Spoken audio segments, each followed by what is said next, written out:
Okay. Good afternoon. Thank you for participating on our webinar regarding changes to the testing requirements for our dropout recovery schools. Um, Late November, we had issued updated guidance related to how often and when it was expected that a student would be administered a second assessment for the NWEA MAP assessment. This was done as an attempt to increase the number of students that schools, for students who are enrolled in your schools, to make sure that when we are calculating the participation rate for those students, when looking at the overall progress measure for the dropout recovery report card, that we were accounting and allowing as many students to be included in the calculation to make sure that at least 75% of expected students were administered a test, so that way we would not be, as a department, issuing a demotion as part of that. In order to do that, we've engaged with our partners at NWEA to talk about what would be the barriers to this, along with our partners with our testing vendor, the calculator value added in SAS. And we decided as a department that an opportunity to allow schools to administer assessments that moved away from this notion of a fall, winter, and spring assessment and really set an expectation of a time frame between a first and a second assessment would provide an opportunity for you and your staff to capture more students that are enrolled in your schools. Based on the feedback that we had heard from the field when engaging in discussions related to the dropout recovery rule, it was this expectation of when a student enrolls, what is the expectation for that student and in which window do they count? And that can often lead to confusion because you're looking at, is it in the first window, is it the second window, is it fall, winter? We thought that there might be a way to simplify this. And we engaged in this discussion to say, what is the time frame that we feel works to account for as many students that gives us enough of a time to measure growth? And in engaging this discussion, we had heard back that 13 weeks was enough of an instructional time that we felt that we could use that parameter of 13 weeks as when we would have the first and the second assessment.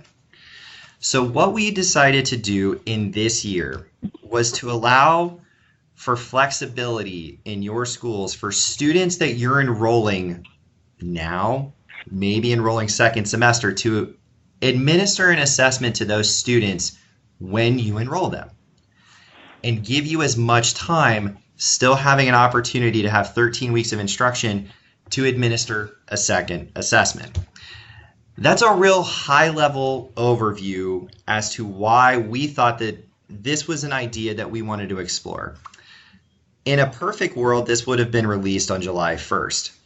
We were doing our due diligence and wanting to make sure that we could roll this out and working with our partners at NWA and SAS to account for the changes that would have to be made in terms of how certain information is reported and certain expectations. Was this something that was feasible? When we found it was feasible, the question was, do we implement it as soon as possible or do we wait? We decided to allow the flexibility for as soon as possible because, as some of you may know, we had to notify some dropout recovery schools that they received and met the criteria for automatic closure, if you want, based on 3314.351. We want to make sure that when we are capturing and calculating progress, that we are looking at as many students as we possibly can. That's why we felt that implementing this change now, rather than waiting for the start of the 1920 school year, was imperative. We understand that there are some logistical and implementation changes and questions that have been coming in. To that end, we have updated our FAQ, which will be posted to the department website tomorrow. If you're participating online, you should be able to download a copy of it as a PDF, and I'm going to attempt to share it here with those that are participating online. What we are you're asking and what we were hearing from the field were some common questions. And so what we thought it might be a good idea to come together to allow you an opportunity to ask some of your questions, go over some of the highlights that we have in our FAQ, and make sure that we're on the same page and at least addressing some of the questions that you're having in the field. I am joined today by Marianne Motley from the Office of Accountability and Gia Pan, a consultant in the Office for Community Schools, who really has served as our single point of contact in answering some of these questions.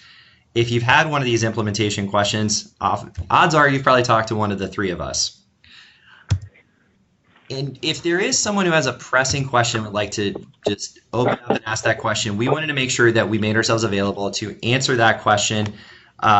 You can either ask it using the phone if you're participating there, or using the chat. If you use the chat, we'll be sure to ask the question out loud so people can hear and then provide our answer. So first, is there anyone that has a burning question they'd like to ask of the group and essentially hear our response? I have a question. Okay, go ahead. Okay, so you said that this has been implemented for the 18-19 school year. So if we've already tested and we hit our mark for the 70 or over the 75% for the ending window of November 30th, do we still have to have this other round where it's at 13 weeks of instruction? Does that make sense? So if we've already done our testing for the fall window, do we have to continue testing based on this 13 weeks of instruction? So the question is, if you have met your expectation of administration of the first assessment in the fall, this would give you flexibility on when you would administer your second assessment. And I think we have a little bit of an echo, but the expectation would be that as soon as a student has received 13 weeks of instruction, you would have the flexibility for this year to implement that second assessment potentially much sooner than the spring reporting window would have allowed previously. Marianne, is there anything you'd like to add on to that? Yeah, so what we want to do is have a rolling testing continuously for new enrollees. So students who were enrolled at the beginning of the school year would be tested at the beginning of the year. You would continue to test students throughout the year. Anybody who moves in after the first couple of weeks of school, you would test them at the time they move in.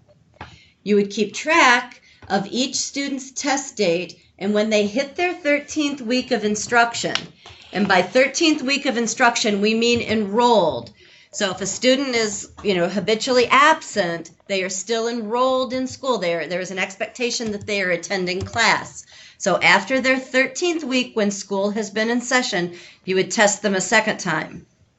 So it's a continuous testing. Now for this year, when we look at your participation, because of the fact that this was rolled out late, we are going to be looking at who was enrolled in the fall window and who was again enrolled in the spring window for the purpose of the 75%. But beginning next year, anybody who's enrolled with you for 20 consecutive days will be expected to have a first test. That doesn't matter if they enroll in August, September, October, November, and on through the school year. You should test any student that is going to be with you and stays with you for 20 consecutive calendar days. Then that clock would start once you get that student tested. 13 weeks later, if there are still 13 weeks in the school year, you would be expected to test a student the second time. So again, you'd have to keep track. An August student would test again sometime in late November or early December. A September student might, test 13 weeks later at the end of December, January. Again, accounting for it using your calendar to determine when the 13th week is hit for each of those students. So yes, you should continue to test students into the winter window and continue to test them throughout into the spring. So follow up to that. You said a student who's enrolled 20 calendar days, but for the weeks of instruction, that's our calendar days based on our school, our instructional days. Right. As far as if you're counting a week as an instructional week. So we know we're about to go into Christmas. A lot of you are going to be closed next week. Your kids are not going to come to school. They're not going to partake in any educational programming. You would not count Christmas week as an instructional week if your teachers are not in their classrooms, if they're not online teaching students, if students are not expected to log in next week if it's an e-school, or come to the school if it's a physical bricks and mortar. That would not be a week of instruction when you're saying, did my student get 13 weeks? So you would look at your calendar to determine. What we're saying in our FAQ is that a week would be deemed an instructional week anytime the school is open for instruction for a majority of the days in that week. So if you have a situation where, a school is closed for 4 days out of the 5 because you have some kind of a winter break or, Christmas break, whatever, you would not count that as an instructional week because there's only 1 day of instruction that occurred that week. If they're closed days in the week, yes, it's an instructional week because they were open the other 3.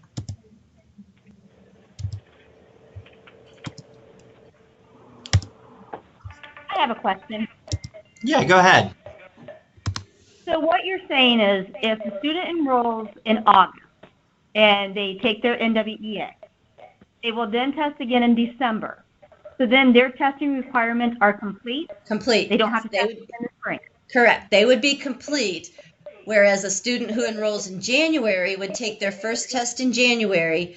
You would count out 13 weeks of instruction, again, taking into account if you have a spring break or some kind of a week when the school is closed. Count out the 13th week for that student and retest them. It could be April, it could be early May, whatever the 13th week out is. And at that point, any student that has 2 complete tests with valid scores, their testing would be complete. They would not be expected to take any additional tests that school year. Okay, so then with the EMIS reporting, they'll take the per se winter window as their second test, and all will be clear. Yeah, we are in the process of working with EMIS this year. We believe that we're aiming to do just one year-end collection of all of the test scores that were from August of 18 through June, May, or end of May, beginning of June, whenever your school is done for the year of 19. And you will report a test date. So in your combo file, you get a test date that says, Johnny took the test on December 20th, or Billy took the test on March 4th. So you will report that date. The first date, the earliest date will be test number 1. The latest date will be test number 2 for that particular student. Okay, thank you. Can you clarify how is the 75% participation rate calculated for this school year? Yeah, for this year, we're going to do it exactly like we did last year. We will look at your roster of students who had 20 consecutive calendar days of enrollment between August 15th and November 30th. That will be your denominator. And then the numerator is anybody who has a set of tests. And then for the spring, we're going to do the same exact thing we did last year. Any student who has 20 consecutive days of enrollment from March 1st through either the end of your school year or June 15th, whichever one comes earlier.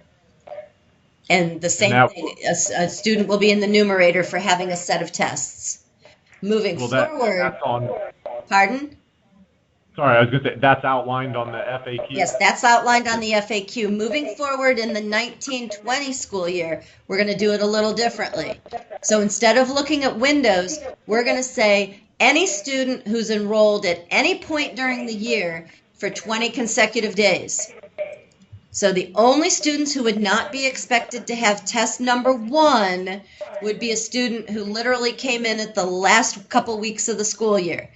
If your last day of school is May 31st and you have a student who came in May 20th, they're not going to have 20 consecutive days of enrollment before your calendar year is over. But anybody else who has 20 consecutive days when your school is open for instruction and they are enrolled would be expected to have test number 1. We will then look 13 weeks later to see who stayed enrolled in your school for the 13 weeks of instruction. At that point, we would expect a second test from that student. And that specific question will be on page 8 of the FAQ. It's question number 5, where we're outlining that piece. Another question that came in was that in our guidance, we had provided a chart that kind of laid out that my initial test happened here and when was the second test window. We put that out as kind of a guide to provide options and lay out when you could administer a second assessment and get credit for meeting that this student has been assessed the 2 times that we would expect the student to be assessed. It is not a requirement for this year that you follow that chart, if you will. And we do understand that that chart is not perfect because it is a way that we've laid it out, but there are dependent variables that we may not know, and Marianne alluded to that. The schedule for your school will impact this initial testing window. It's a guide to kind of help lay out our expectations. You have the option for this year to decide that I want to have my students and I want to stick to my normal testing windows. That's an option for this year.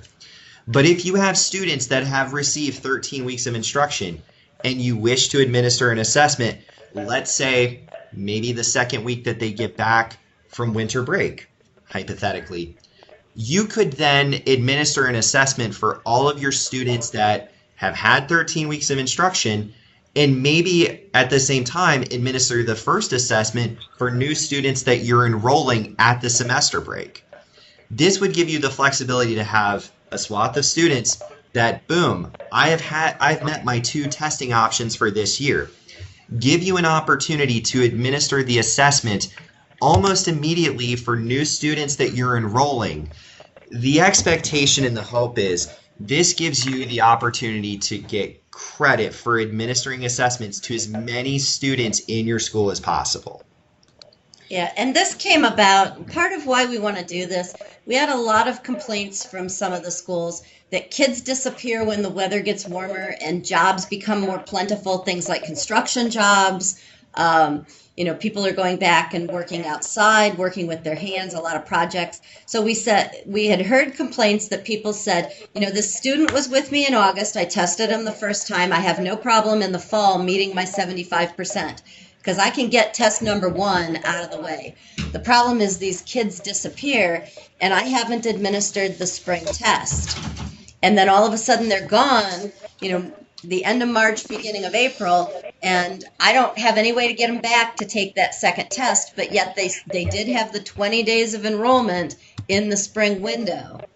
And so what we're saying with the 13 weeks is, if a student sticks around 13 weeks, that's enough instructional time to measure growth for them to have a statistically solid change in the expected amount of learning that they have. And go ahead, get the test out of the way. That way, if they're done, if they graduate at the end of the semester, if they go back and are going to work full time because they're an older student, then you've got them out of the way. And you are not going to get dinged because they just suddenly stopped showing up when the weather got warm. And to catch up on a couple of the questions, so Melanie wrote in, next year will we be required to test the students again after 13 weeks? This can be a situation where we are testing all the time due to the revolving door of students. That is something that is a possibility. We are putting this out there that the expectation will be that if a student is enrolled for 13 weeks, they should be administered a second assessment. Our critical and our big aim is that you are not waiting upon enrollment for a student to administer that first assessment. I think that given this year, it's the first year of implementation, there's going to be a lot of thought that comes into the capacity you have with your staff to think about what's the best way to do this for us. There's some flexibility, there's some unknown. That's something that you and your staff can decide moving forward. But what we didn't want to do is create a situation where we think allowing this flexibility and giving you the ability to test within a 13-week window gives you credit for students that we had heard based on feedback, as Marianne had just pointed out, you were not being captured and receiving credit for. Is that to say our expectation is that a student should be assessed after 13 weeks? If that assessment doesn't happen until, let's say, the 15th week, that is understandable and that could be a possibility. I think there's a way that you, in your schools, can look at when you have high enrollment figures. When are you getting the most kids? And there is a couple creative ways that while you may have multiple testing windows, it may not have to be this revolving door. But that's a really good question and something that we debated quite a bit when putting this out here. But I think going forward for the 1920 school year, this is an opportunity that you know your students based on where they're at with their individualized education plan that you have with these students, and you know the factors that impact you in your local community probably much better than we would. We feel that giving you this flexibility is a way that we're ensuring that we're looking at the most students possible when determining and calculating that progress measure. So, Melanie, I hope that answered your question. It was a little long-winded, but we thought it was a good one, so we thought we'd take a little bit of time to kind of address that. I had a question. So any student who is currently enrolled can go ahead right now and take their second MAP to be counted as long as they have been enrolled for 13 weeks. Does the test have to take place at the 13th week, or should it be administered at a later date? We want to see that there is 13 complete weeks between the enrollment date and when the assessment date happens. That's assuming that you administered the assessment on the first day of enrollment.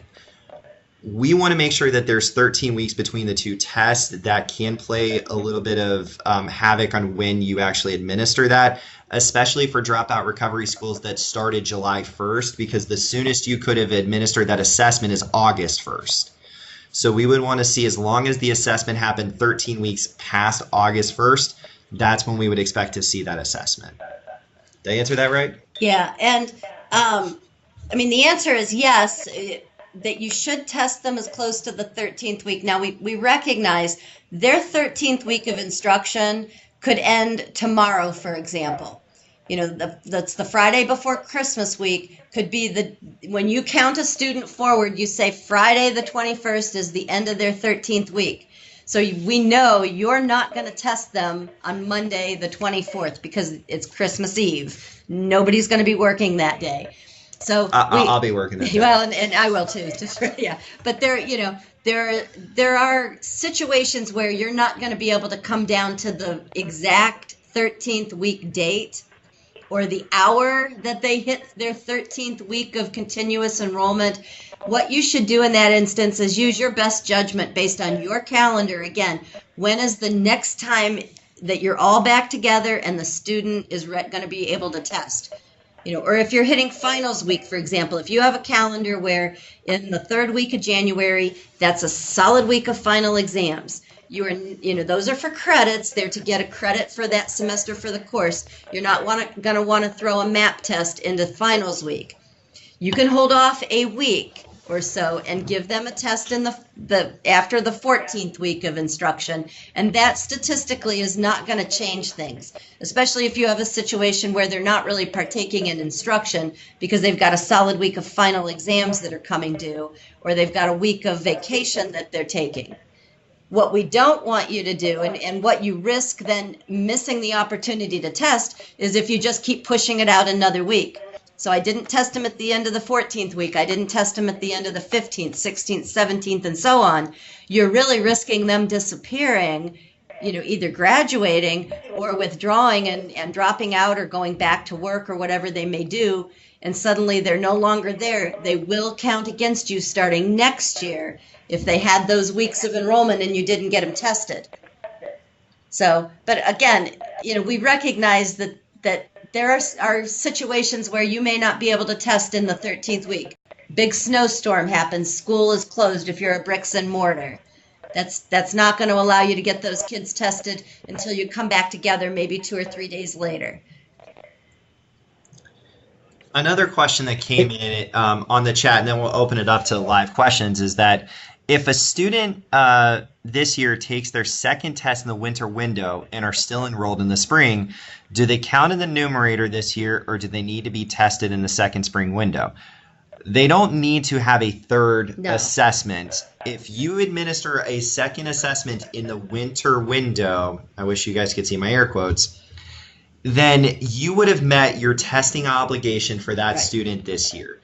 They would count in the numerator and they would count in the denominator because they are enrolled in the spring window. So you would meet your testing obligations. That's really the crux of this question. That's what we're trying to get to, is that for this year, if you know you have students who've had that 13th week, and especially as you're about to start seeing a spike in enrollment right at the semester change, this may be a great time to administer that second assessment for those students. It takes care of their assessment for this piece. It allows you to focus more on their credit recovery. Where are they at in meeting graduation requirements? Are they needing to take more electives? This gives you more time to kind of operate without thinking about when do I need to get them in to have an assessment, especially if you're an online or a blended learning model. This, in theory, in our hope, is going to give you more flexibility in working to meet that individual student's needs. At the same time, you can administer that assessment for those students who enroll immediately at the semester change and still have enough time to make sure that they get counted in both the numerator and the denominator when we calculate the participation rate. So good question. We'll turn it over to any live questions that you might have. I have a question. Sure. So when the beginning of the school year starts, do we need to wait 20 days, or can we start testing immediately and they only count towards your progress if they're enrolled 20 calendar days? That is a great question. In case, because you cut out just a little bit, I'm going to repeat it. When the school year starts, can you administer an assessment immediately, and only students that are there for 20 days will count against you? And when we calculate the numerator and the denominator both this year and going forward? The answer is yes. We want you to administer the assessment as soon as possible. If the student is not there for this year for the 20 days in the fall window, it would not count against you because they didn't meet the minimum expectation for that student to be in the school. But you administered the assessment, which we feel will help you in developing the individualized learning plan that you are with each of your students. The results of the assessment should be not the single biggest determining factor, but a guiding factor when developing the educational learning plan for that student. Going forward, we feel that this is a way that you can administer assessments for your students immediately or within a few days of enrollment. That gives you that diagnostic there immediately as the student starts to see where you're at to help you inform that education plan for that student. And then on the flip side, by having this 13-week window, that is where we feel the statistic significance of where we can measure progress can be captured, and you can come up with a timeline. We understand middle of the year. We understand that this may not be something you can immediately implement, but going forward, we're hoping that you can think about, I can set up kind of testing weeks throughout the school year that wouldn't necessarily get to this revolving door situation that was brought up in the very first question, but gives you a plan of when you can test students throughout the year to make sure you're getting credit for them. Did that answer your question? Yes, it does. Okay. I have one more question. Okay. Now, this is more so around NWA map reports. Mm-hmm. So with the test window already being wide from, the August to November 30th, that's a long time. Usually for the reports, you have like 4 weeks or less for the instructional or for the testing period. Does that impact the validity of the reports now? Because I know it was an issue with having such large test windows of how the students are counted for the reports and maps. Are you talking about like the diagnostic reports that you get? No, like the student, what is it, the report? I think it's the student growth, the achievement report. Like there's some, because the windows are so wide, some of the reports weren't accurate. Okay. So now that it's Yeah, on a I mean, I rolling think this basis. is something we'd have to talk through NWEA, and I'm not sure if they're on the call, but maybe we can hook you up with them after the call directly. Okay. Rick, if you are on the line. I have a question, Steve. Okay, go ahead with the question. Forgive me because I joined the meeting 18 minutes late. I don't know if this was covered. For the students that we tested in the fall, are we then trying to test them again 13 weeks from their fall testing? Yes. You have the option to do that this year, or you could wait and follow the normal testing windows that you would. But this change in our guidance and recommendation would be, we would like you and would encourage you to administer your second assessment as soon as you can. As soon as you can. In other words, Assuming begin the testing. student has 13 weeks of instruction. Yeah. Okay, so as soon as possible after that 13th week. Yes, and so the reason why we wanted to get the guidance out now and to have this discussion now is that after Christmas break, in speaking to a lot of our schools and our sponsors, we know that there is usually a change in enrollments, both positively and negatively, at the semester change. We wanted to create a condition where you have the flexibility to work with your students, especially those that may graduate at the semester change, to get that second assessment so that way you're getting credit for the work that you're doing with that student.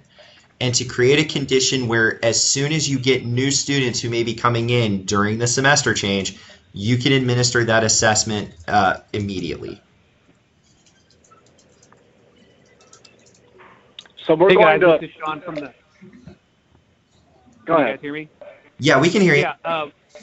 Real quick. I just this is going to cause us to kind of change how we do everything. We typically take in over 100 students a month at multiple orientations, so we're going to be continuously testing. The intake and the initial testing is not our concern. We usually get them pretty well there. It's the 13 weeks, and I apologize if I didn't hear this, but could I get some clarification? Will there be a hard deadline past that 13 weeks where they won't count? I'm not sure that I heard that. You know, we struggle on the tail end of that because we're 100% virtual, trying to get these kids back in to do the testing. So that makes me a little bit nervous because this is going to be more than a one-person job for us. Sure. So, I mean, there isn't a hard stop in terms of, you know, if they have 2 tests, they will have completed their obligation to test. The risk that you run if you don't test them after that 13th week is that suddenly they drop out, they move on. You know, they somehow withdraw from you or just quit coming to school.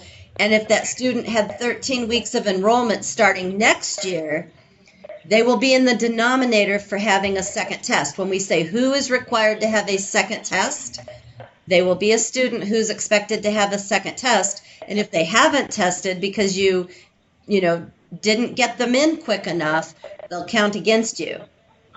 So that's the Right. risk that you run by sitting back and waiting and trying to do this all at once for a group of students. Right. is that you'll miss It's not a number matter of them who just drop out when, like I said, we know from looking at enrollment information, admissions and withdrawals, that as the school year progresses, you have several things that happen. Some kids recover their credits. If they're younger students, they'll go back to their traditional high school. Other students recover their credits and they graduate. Another group of kids may recover some credits, but then decide that because they've made some progress, they need to focus on work. And so they drop out to go back to work full time. And you can't always account for that. Right, I understand that. I mean, we're very, very well aware of what happens at the end of the year. So that's just the risk that you would take by not being aggressive and getting them tested right after the end of the.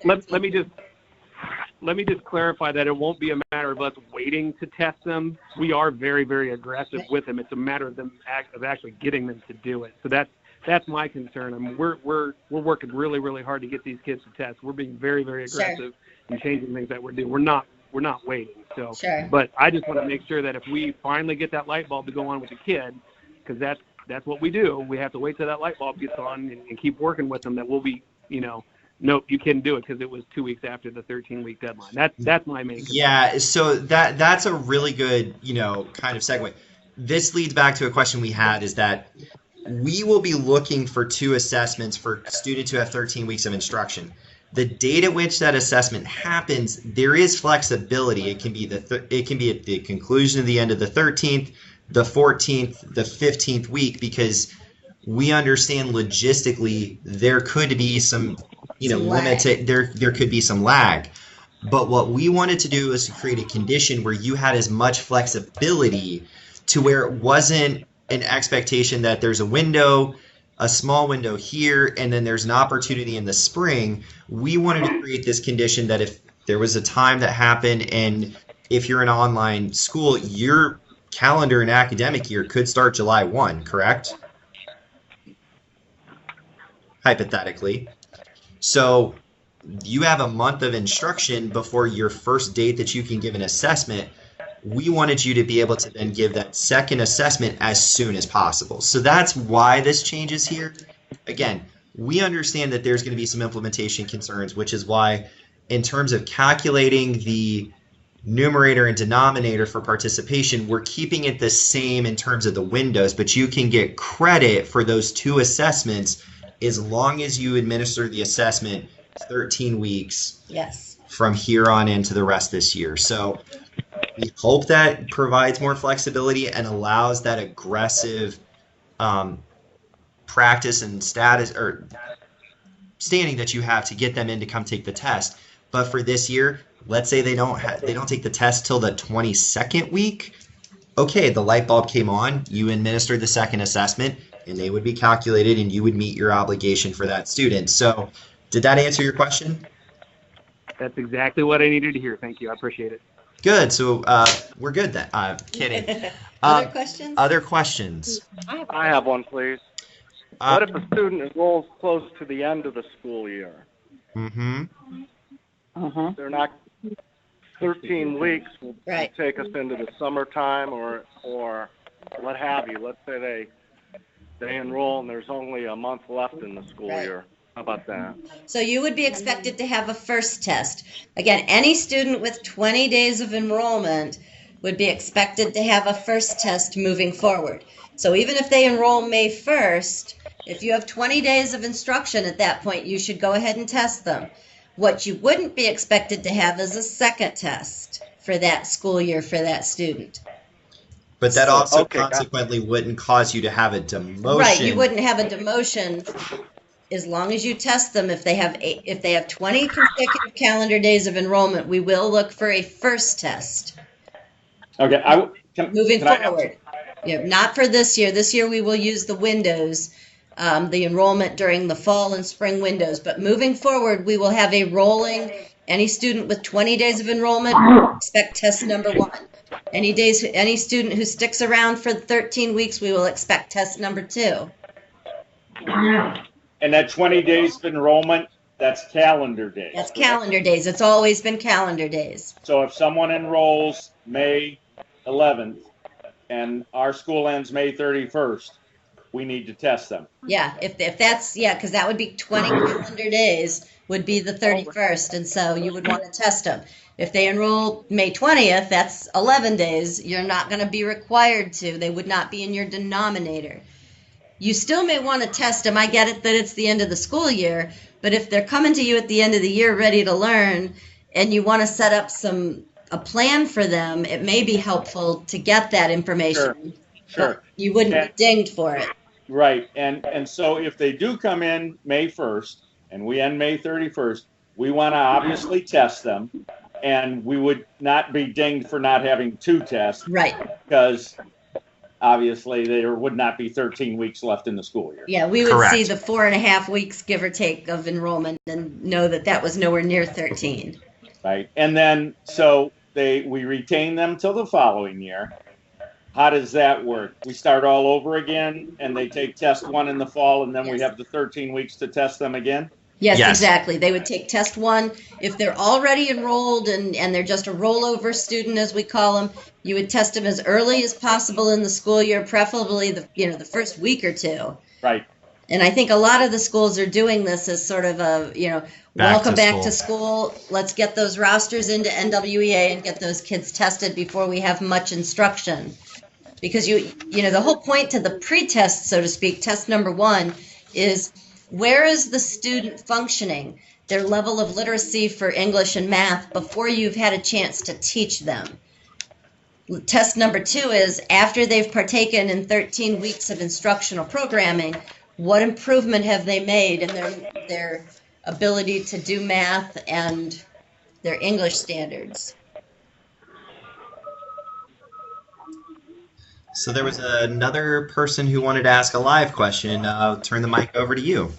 I had a question referring to progress, showing progress.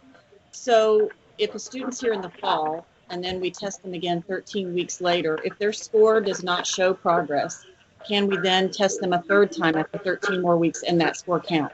Because generally, the more time that they are in school, they would obviously be taking more classes and learning more. Yeah, so the norms are geared to a 13-week instructional period.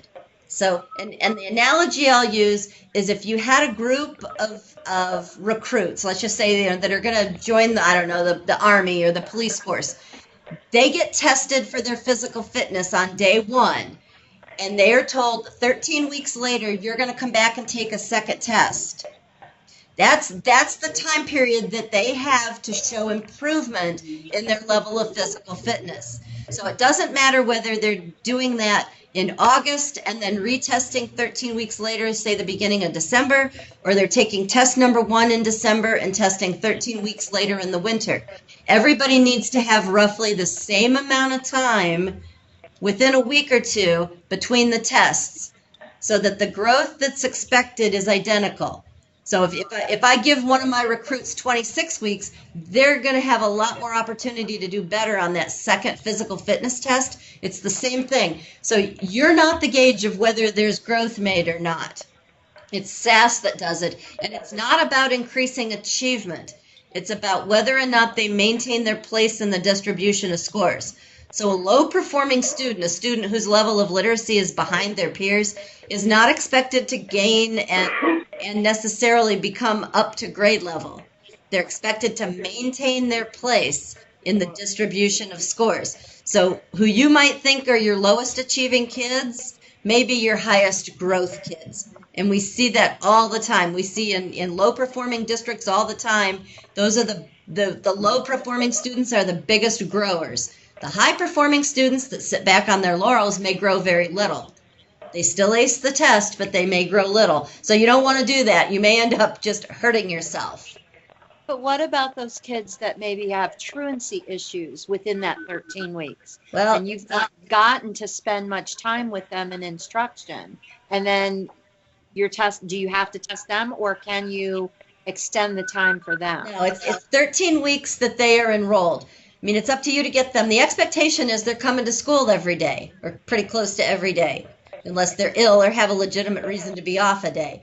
So it's 13 weeks of enrollment where school is open and educational activities are happening in the school, whether they choose to partake. I mean, again, you could have a student who physically comes to school every day and they sit and veg out, and they play on their phone, or they, sit and stare into space and never hear a word the teacher is telling them, even if they're sitting in class.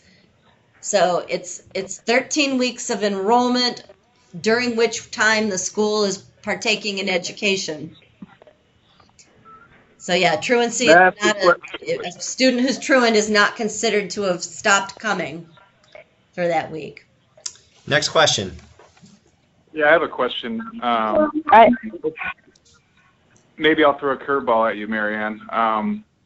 So from what I'm hearing so far, it sounds like for this school year, we could either do the 13 weeks or the fall and the spring 75%, correct? Yeah, because of the fact that we're getting this out late, we're continuing with the same process so as not to ding somebody who didn't test a student who may have left by now. Okay, so with that being said, so say we have, because we do a lot of tracking and we want to ensure that the numbers we have in-house are very similar to what will come out in the report card. So say for tracking purposes, we decided to keep it the status quo as last year, that we did the fall testing in the spring.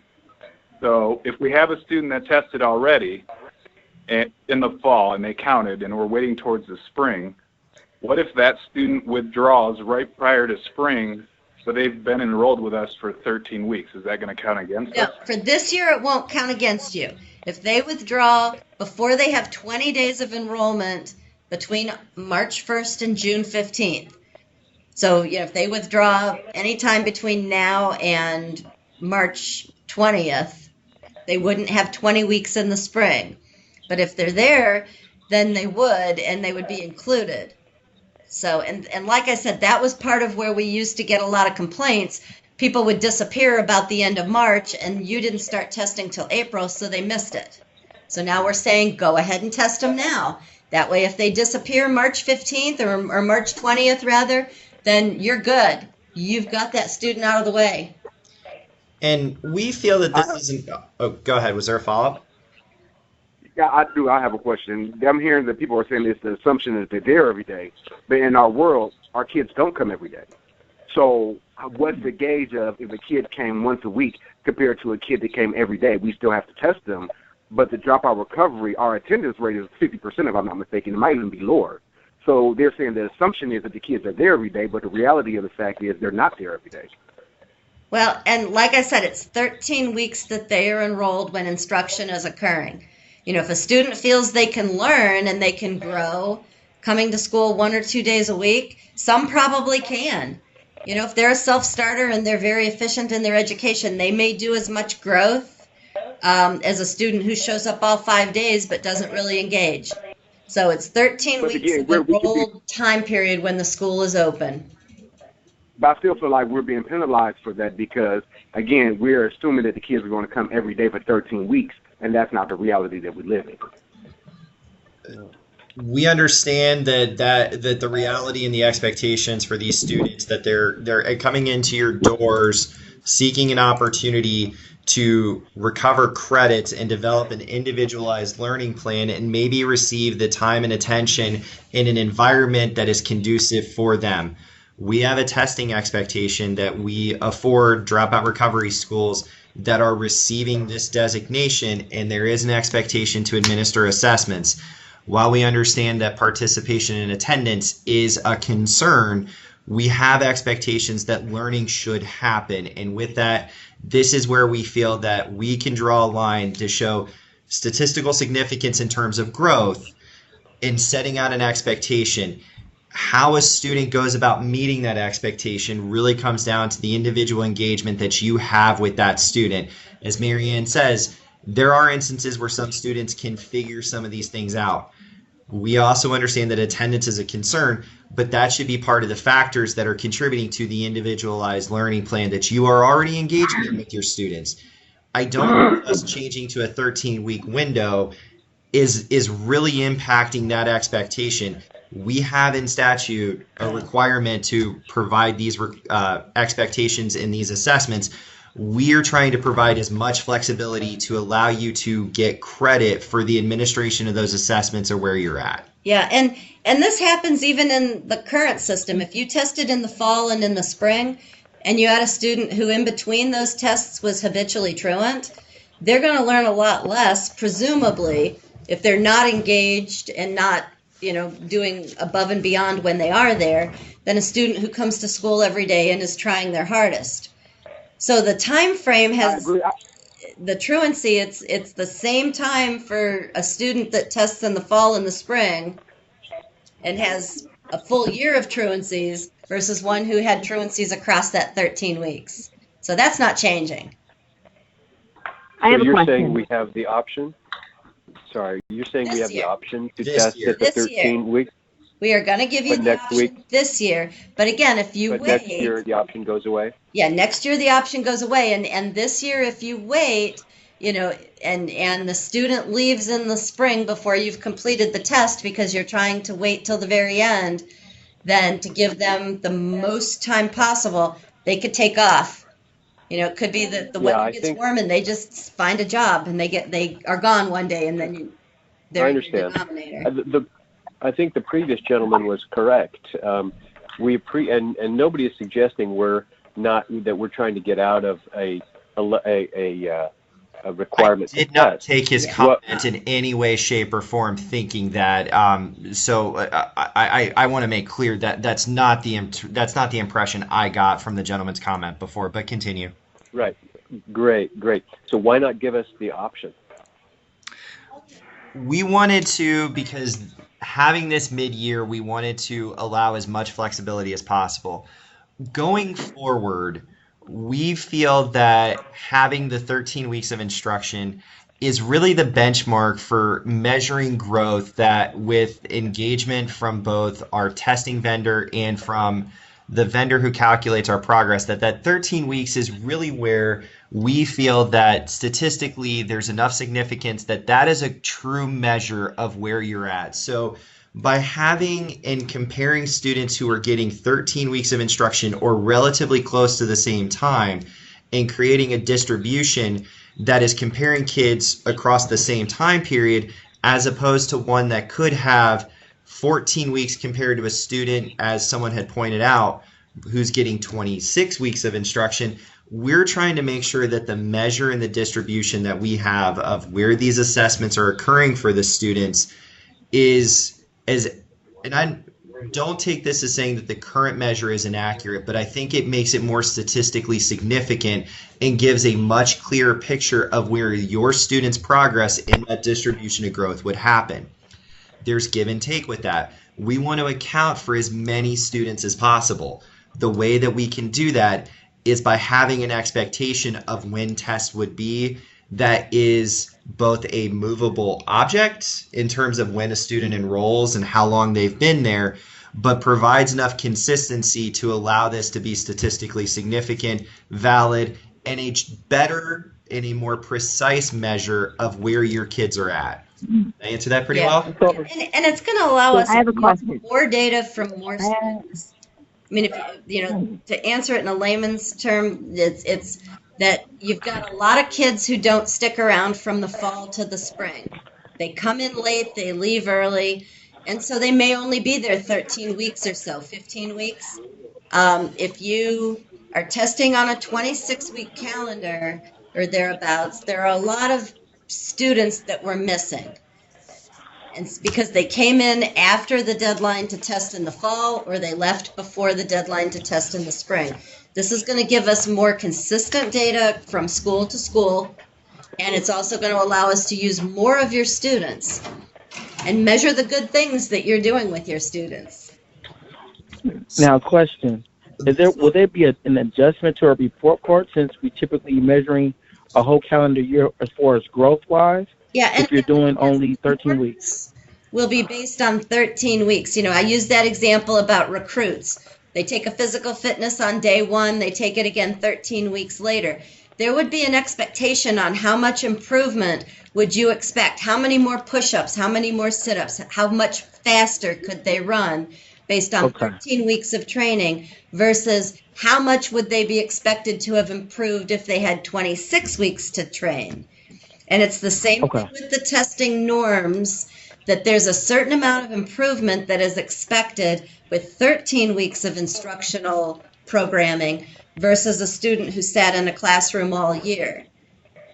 Okay. So I have a question. So are you saying that growth is scaled down?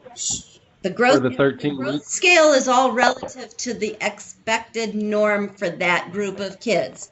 If all the kids are testing on roughly a 13-week schedule, 13, 14 weeks, right in that time frame, yes, it may be a different norm. It's just a different expectation. So there's one person who's been saying that she had a question. I want to make sure I honor that. Thank you. And we're almost on time, and then I'll give a few follow-up comments. So with that, I have a quick question as well, too. I'm sorry. Oh my God. This is Dave, go ahead. Just really quickly. That's all I need.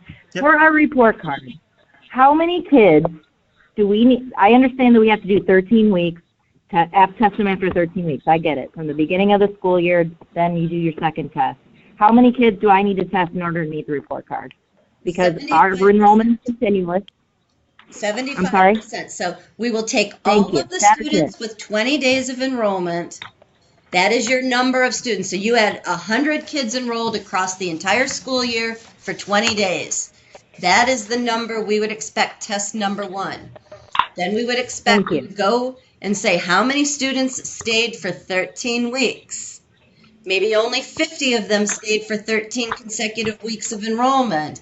We would expect of those 50, 75% of them to have a second test. So And you said this won't count against us this year. Pardon? Right? You said something earlier that they will count next year if we don't test this year.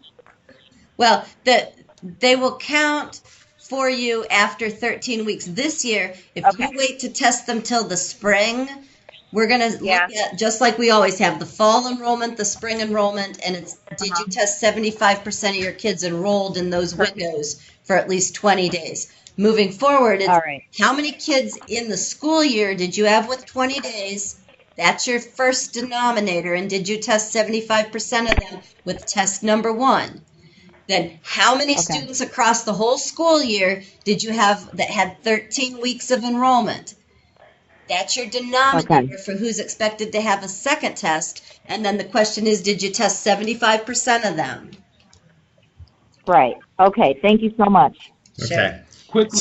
Quickly, you mentioned a FAQ section. Where can I find that? And is the 20 consecutive days thing, is that in writing somewhere where I can look at it more? So great question, because that's exactly what I was going to segue to. The FAQ will be posted on the department's website tomorrow. I will send out a PDF copy to everyone that received an invitation to join us today, later on today, if not first thing in the morning, so that way you have a copy of this. What we're going to ask is that you take some time, read this over. We feel that we've answered a lot of the questions that we've been receiving, but maybe we haven't gotten to all of them. If you have a question after reviewing this FAQ, send it in to the Dropout Recovery mailbox.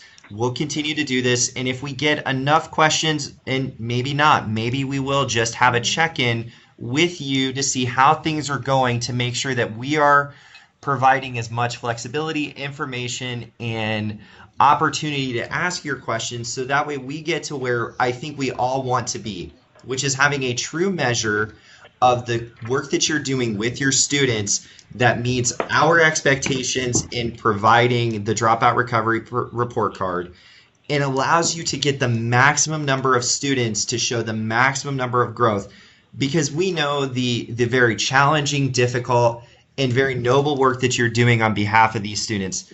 The students in your school need more help, not less. We feel that this is a way to give you flexibility, so that way you can provide better attention to the individual needs of your students and still get credit for when you're bringing these kids in.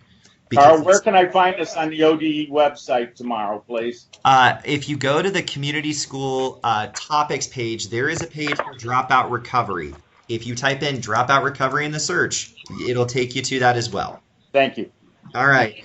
Everyone, thank you so much for your time and attention. If we didn't get to your question, make sure to send it into the FAQ. We want to be respectful for everyone's time. We're going to stop the recording now, but we appreciate